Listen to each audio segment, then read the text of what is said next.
Okay, so we're going to learn to graph these functions. And so when we graph them, we're going to state the domain and range. So we're going to graph these cube roots and square roots. So we're going to graph today.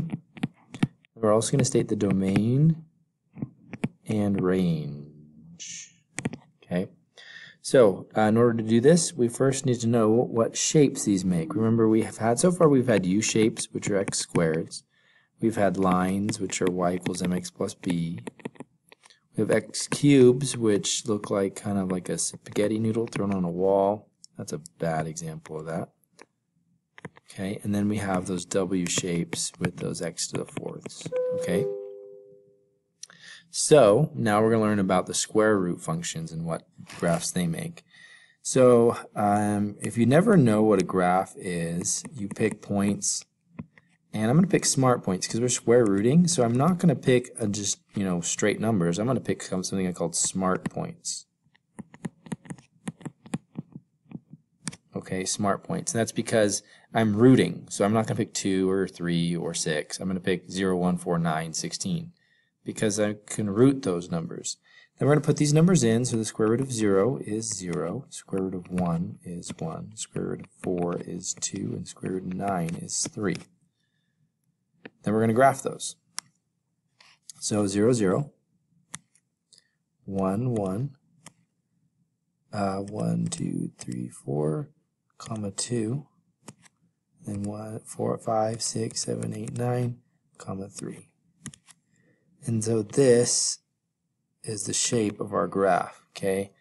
So kind of interesting shape, okay? Notice that I can't pick negative numbers, so that's the smallest that I can go. So the domain here is left and right, okay? So when on the left side, so I'm going to say left, okay? The left side, the farthest left that I can go is right there, which is 0. And the right side is on forever, so it'll be infinity. And then the range, I'm running out of room here, I'm going to squeeze it in right here. So the range is down, so I'm going to go down, and the farthest down is the same arrow here. So down is that same spot, which is 0, but it goes up slowly forever, so it'll be positive infinity. And that's the shape of our graph and its domain range. The third root of x, we can pick negative numbers. So I'm going to pick negative 1 and negative 8, and then 1 and positive 8. Again, smart numbers. I'm not just picking any numbers. I'm picking these because I can root them. So just to rehash this, the third root of negative 8 is negative 2. The third root of negative 1 is negative 1. 0, and then that's going to be 1 and 2. So we're going to graph this graph. So we have negative 8, 1, 2, 3, 4, 5, 6, 7, 8, comma negative 2. Negative 1, 0, 0, 1, 1, and then 8. I'm going to just call that 8 right there. 2. So this graph is going to look like this. It's going to have like a little curve in the middle, like that. And you can put this on Desmos. So if you're not knowing. So there it is. That's the shape. So it's our new shape. We have another shape of graph. So I don't know what to call it. I don't know what it is. A cube root shape, I guess.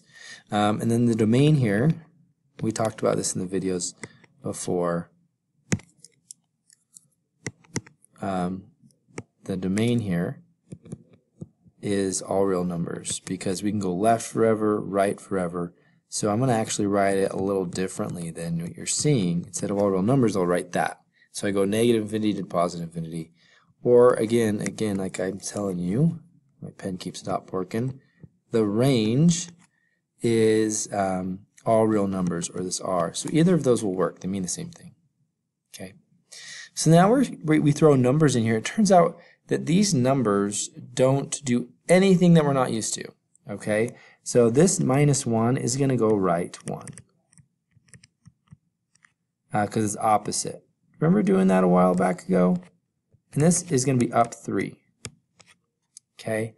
And then this 2 is actually going to change our slope here. So if you notice, it goes up 1 over 1. So it's going to go up 2 over 1. This goes down 1 over 1. So this is going to go down 2 over 1 on that first point. And I'll show you that here in a sec because I'm going to do it in a table of values. So let's do that. So here it is. And we're going to go right 1, up 3. Okay, and this is a square root. So notice I pointed to this graph, which is wrong. This is a square root. Okay, so this is going to look like that one. And so then I'm going to pick some points here. Okay, the first point I'm going to pick is the one that I found by movement, which is 1 and 3. And then for the square root, I'm only going to pick one more point, and it's going to be 2. So I'm going to go 1 above it. So when I put a 2 in, I get 2 square root of 2 minus 1 plus 3. So it's 2 times the square root of 1 plus 3. And then if you want to put that in the calculator or whatever, it's 5. So we got 2 comma 5. And so I have these 2 points, and I'm going to make this shape right here. So I'm going to make this shape. Let me highlight it. So that's the shape I'm going to make. So it's going to start there and go up forever like that. Okay. Now, when you do domain arrange on this one, the domain arrange isn't as hard as you think. These is where our graph starts. So our domain here is going to be from 1 to infinity. And then the answer over here, so let me just highlight this. So here's the 1 in the domain. It comes from actually right there. And then this is going to go right here. So let me just show you here. So it's going to be 3 to infinity. Okay, and that's going to be a bracket. Okay, so to sum it all up, these follow the same patterns as what we were used to, the left, right, up, down movement with the shapes. And then after we pick, after we get our movements, we use that point and we do one above it. And that's for the roots. For this one here, for the third roots that we would do, so here it is, here's the third root. And this is going to be left 1. This is going to be down 5. Okay, so we're going left 2, 1, 2, down 5. Okay, and it's going to be the shape right above it, because it's the third root, so it's going to be this shape here. And we're going to make a table of values. And on the third root's table of values, we do, so here, this is -2, comma, -5. That's the point that I have there. Okay, so that's where I get that. And I'm going to do one above it and one below it. Okay, and then that'll tell me which way that's going. Notice we have a negative in front, and that's going to be taken care of when we do this.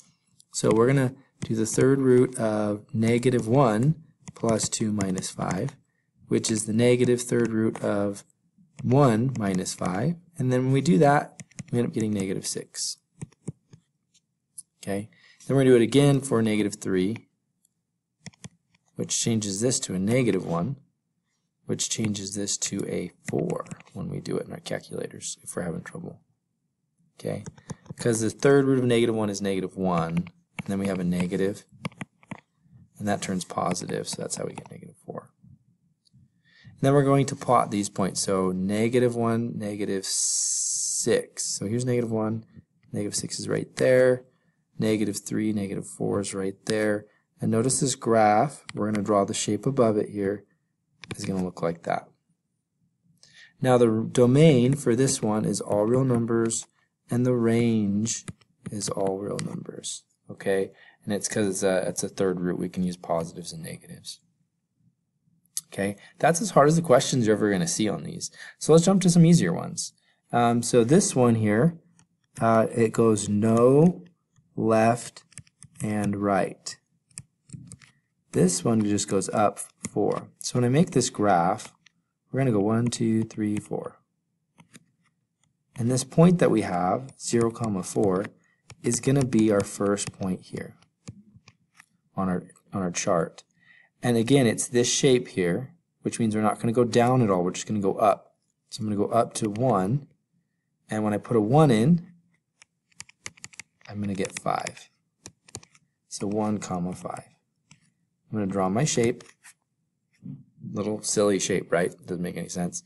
And then again, the domain is going to be 0, infinity. And the range is going to be 1, or sorry, that's wrong, 4, infinity. And again, I'm getting these values from this point. So that was those movements that we've learned before are very useful. And it turns out you can almost estimate this graph from the movement, because once you know the shape, you just can sometimes just draw the shape. Okay. Same thing here. This last question that we have, this is going to go right to. Okay, so what happened to my graph? Okay, so yeah, we're gonna go right to, and again, there's no number up here to go up or down, so we're just gonna go right to, and that's the third root, so it's gonna look like this one. And then this point is 2, 0. So we're going to start with that point. And when it's a third root, we can go up and down because we can have negatives.